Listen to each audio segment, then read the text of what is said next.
odontologia é uma área que expõe o profissional a riscos ocupacionais. Entre eles, pode destacar o risco biológico, em que pode ocorrer durante acidentes percutantes, em qual o profissional ele se fere e se expõe à transmissão de patógenos pela via sanguínea. Dessa forma, esse estudo ele buscou analisar o conhecimento de estudantes e profissionais da odontologia acerca desses acidentes e determinar as medidas de prevenção e medidas profiláticas. Foi elaborada uma revisão de literatura nas bases do grupo acadêmico, utilizando a frase conduta cirurgião-dentista em acidentes percutantes, na base de dados da Esquilo, utilizando as palavras-chave odontologia e riscos ocupacionais ou contenção de riscos biológicos, e na base de dados da PubMed, utilizando as palavras-chave leadership injuries e dentistry, significa ferimentos percutantes e odontologia. A busca foi limitada a artigos de 2010 a 2023. Nos estudos foi verificada uma alta taxa de acidentes percutantes e um baixo índice de adesão ao protocolo de exposição. Nos estudos de ocorrência de acidentes com materiais percutantes em clínica odontológica na cidade de Recife, Pernambuco, por Andrade, e no estudo de percepção das precauções padrões, prática do reencape de agulha e conduta frente a acidente com material biológico das equipes de saúde bucal do Serviço Público Odontológico, realizado por Martins, mais de 80% dos profissionais já sofreram acidentes, mais 70% relataram ter se equivocado no protocolo após exposição ou não saber qual ele era. Ainda de acordo com a monografia de Sampaio, Biossegurança na Prática Odontológica, os principais materiais percutantes utilizados são a lâmina de bisturi, a broca, a agulha de anestesia e a agulha de sutura. Em estudos, os maiores responsáveis pelos acidentes foram a broca e a agulha, sendo no local mais comum os dedos indicador e polegar da mão esquerda, no momento mais comum durante a anestesia ou na remoção do instrumental da mesa. Ainda de acordo com estudos, foi possível conferir que apenas o uso do EPI ele pode reduzir o risco de transmissão de patógenos.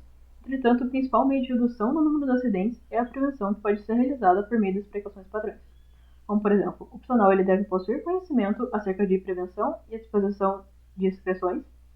Também deve possuir disciplina e educação pessoal para seguir os protocolos de segurança, como, por exemplo, a norma regulamentadora 32. Além de ter conhecimento sobre o manejo adequado dos materiais percutantes. Um exemplo disso é durante o reencape de agulhas, momento em que muitos profissionais eles se acidentam.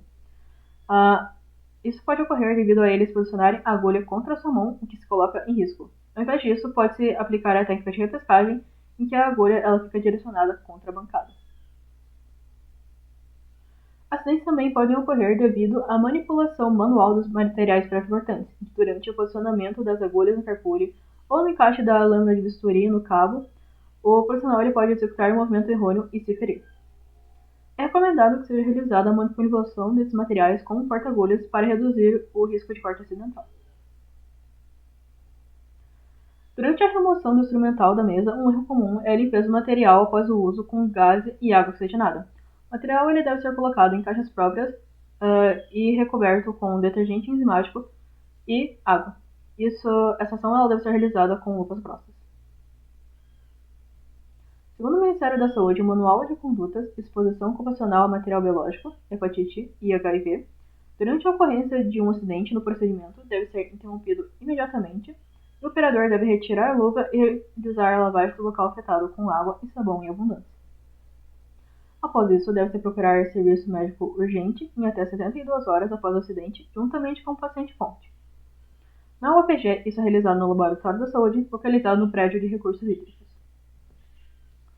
Ambos, o operador e o paciente-fonte, devem realizar testes rápidos para o vírus da hepatite C, da hepatite B e do HIV, são os principais patógenos transmitidos pela via sanguínea. No caso de hepatite B, o profissional ele deve ter o esquema vacinal de 3 doses realizado e, se não tiver, o caso deve ser acompanhado por um médico.